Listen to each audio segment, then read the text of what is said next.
Hey everyone, so I'm going to take just a few minutes here to give you some reminders about the reflective essay that you're doing this week. So let's go ahead and take a look at that. First things first, if you have not gone through the reflective essay overview that was in week 9, you need to do so. I go into a lot more detail about the essay, what I'm looking for, what's expected of you, how you'll be graded, that sort of thing. If you have already gone through that, overview from week 9 and you are ready to start on the essay, keep in mind that it is a text submission, kind of like our journals and all of your assignments have been, not all of them, but some of them, but mostly our journals have been that text submission where you just type right into the text box. This essay will be completed in that same manner.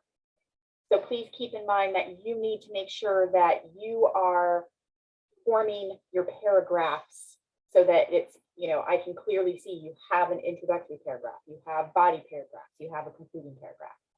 If you took the time to pre-type your essay, since I gave you the questions last week, if you went ahead and typed up your essay ahead of time, you can copy and paste it into the text box, but be sure that when it pastes, that your paragraphs are still there. Sometimes students I've had in the past, they'll copy and paste and it turns into one big long paragraph and you will receive a 0 because that's not an essay. So if you're doing that, just make sure you have clearly defined paragraphs. Okay. Keep in mind it is due Wednesday night at 11:59 p.m. The course ends Thursday night. Final grades will be posted Friday afternoon. So for the actual essay, I'm asking you to reflect on some of the things that we've learned and sort of assessing your progress in a way. So you're going to take some time to reflect on your experience in English 200. You're going to address all of the questions that are listed, and you want to make sure that you organize your answers in a logical way. The easiest thing to do would be, you need an introductory paragraph that grabs the reader's attention, leads into the topic, and ends with a focused thesis statement or controlling statement. The controlling statement should be based on the 3 questions, the 3 main questions. So, the course objectives, the course project, and your advice to future students. Those are your 3 main points. That would be the 3 elements that you include in your thesis statement at the end of your introductory paragraph. It's just the easiest way to go about it. The other easy thing to do then for your body paragraphs, question 1 here would be your first main point, right? So all of this would be answered in your first paragraph. Might take 2 paragraphs, that's fine. Your second main point, so the second body paragraph would be question 2. And your third body paragraph would be question 3. And then you have a concluding paragraph that you'll need. Okay. A lot of students in the past have gotten significant points taken off because they make this question their last paragraph. What would you say to future students for them to be successful in the class?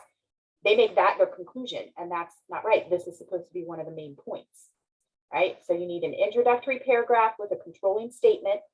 Use the questions to help form that statement. Then you need body paragraphs that are, covering all of these questions. The easiest thing to do is make each question a body paragraph. So question 1, question 2, question 3, and then a concluding paragraph. Your first question up here is in 2 parts. It's okay if it's all in 1 paragraph, but you could do 1 paragraph for question 1A and 1 paragraph for question 1B, especially if you've got a lot to say about both of them. It's all about how the material we covered relates to the course objectives on the syllabus. And remember, I do have the objectives here at the very end. As a reminder, you don't have to click out and go back to the syllabus. They're here at the bottom of the instructions. So these 14 objectives are what you'll be referring to here in question 1. Okay. Question 2 is all about your experience with the course project. And there are 5 specific questions I'm asking you to cover in this section. You can do all 5 in one paragraph. You know, if you need more than one paragraph to talk about these 5 questions, that's fine also. And then your third question is, what would you say to future students for them to be successful in the class? Explain. Okay. And then make sure you have a concluding paragraph that signals that the essay is drawing to a close, reminds us of the controlling statement and main points, and leaves us with some sort of final thought. Okay. So again, you know, this is an essay. So make sure you have all of those required elements. Okay, introductory paragraph and thesis statement, body paragraphs that begin with transitional topic sentences that are supported with specific and adequate, you know, explanation and examples, that you're tying your thoughts together within that paragraph, that you end each body paragraph with a point sentence that kind of wraps up that paragraph, that the concluding paragraph, you know, does what it's supposed to do. You have a level of, you know, formality that, you know, I want to hear your voice coming through, but, you know, again, remember this is a college level class.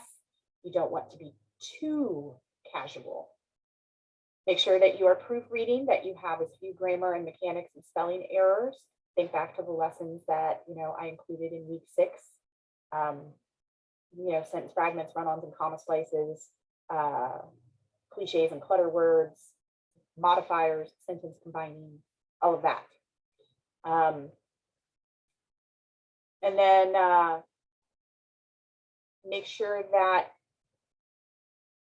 it's in by Wednesday night.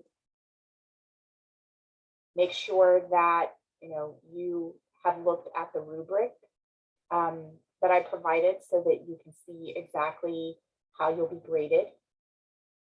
And, you know, stick to these questions also, okay? Don't go off topic. Stick to the 3 questions and the sub questions under, you know, question 1 has 2 parts to it. Question 2 has 5 parts to it. Make sure you are covering all the questions, okay? And make sure that it is a formal looking and a formally written essay. All right, reach out if you have any questions or run into any problems whatsoever. Otherwise, just make sure it's in by Wednesday night, and I look forward to reading them, and I wish you all the best of luck.